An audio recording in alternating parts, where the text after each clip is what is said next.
আসসালামু আলাইকুম এভরিওয়ান। আমি এখানে আপনাদের সাথে শেয়ার করব হচ্ছে সিম্পল প্লাজো কাটিং। তার জন্য সম্পূর্ণ কাপড়টাকে 4 ফোল্ড করে ভাঁজ করেছি। এটা ক্লোজ সাইড, ক্লোজ, ওপেন এবং আমার সাইডটা হচ্ছে ওপেন সাইড।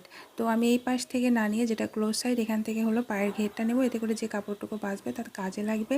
দেন এখান থেকে হচ্ছে আমি ইলাস্টিকের জন্য যদি চিকন নেই সেক্ষেত্রে 2 ইঞ্চি এবং চওড়া নিলে 3 ইঞ্চি। দেন হাইয়ের মাপটা নিব, মোটামুটি হেলদির জন্য এখানে 16 ইঞ্চি আমি হাই নিয়ে নিচ্ছি, ইলাস্টিক সহ কিন্তু। দেন এখান থেকে যেটা ক্লোজ সাইড ছিল এখান থেকে পায়ের ঘেরটা নিব।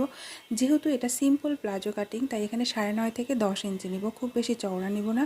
এখন এই পয়েন্ট থেকে এই পয়েন্টটা মিলিয়ে দেবো, অর্থাৎ হাইয়ের যে অংশ সেটা থেকে পায়ের ঘেরটা মিলিয়ে দিয়ে আমি উপরে এখন এই হাইয়ের জন্য এখানে 1.5 ইঞ্চি এবং এইখানে হলো 2.5 ইঞ্চি, চাইলে উভয় জায়গায় সেম সেম নিতে পারেন কিন্তু 2.5 ইঞ্চি।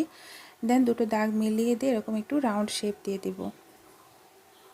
এখন দাগ বরাবর জাস্ট কাপড়টা কেটে নিচ্ছি। এখন পায়ের ঘেরের ক্লোজ সাইডটা কেটে নিলাম।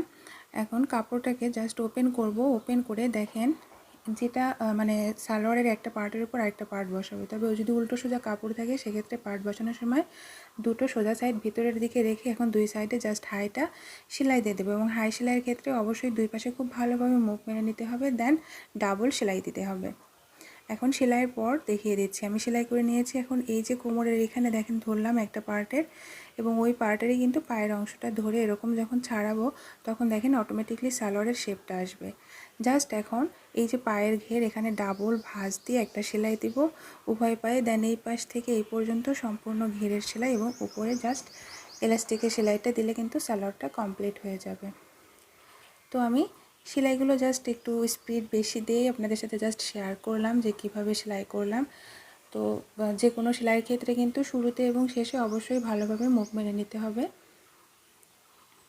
এখন এই ইলাস্টিকটা আমি এখানে ইউজ করবো, এটা স্পাইডার ইলাস্টিক। প্রথমটা দেখেন একটু চিকন ভাঁজ দিলাম, দেন এরকম দুটো সেলাই দিব কিন্তু।